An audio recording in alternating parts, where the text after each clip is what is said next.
ये Tecno Spark Go 5G है, जो अभी टेक्नो कंपनी का न्यू फोन लॉन्च हुआ है अभी।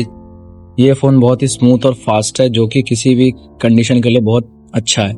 इस फोन से हमें कोई भी चीज करने में थोड़ी सी भी प्रॉब्लम नहीं आई। इसमें हमें 120 हर्ट्ज की डिस्प्ले मिल जाती है, जो कि आप देख सकते हो इसमें, जो मैं आपको दिखा रहा हूँ। ये फोन इतना फास्ट है कि फोन कभी भी लैग नहीं करेगा। इस फोन में हमें 700 निट्स की ब्राइटनेस मिल जाती है। इस फोन में हमें 5G स्पीड मिल जाती है, जो इसमें हमें कोई भी इंटरनेट सफरिंग करने में कोई भी दिक्कत नहीं आएगी।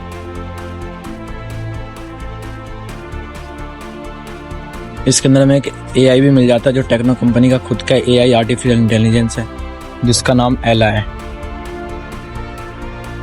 आप देख सकते हैं इसके अंदर में बहुत ही प्रकार के फीचर्स मिलते हैं कैमरा में, और बहुत सारे कैमरा मोड मिल जाते हैं।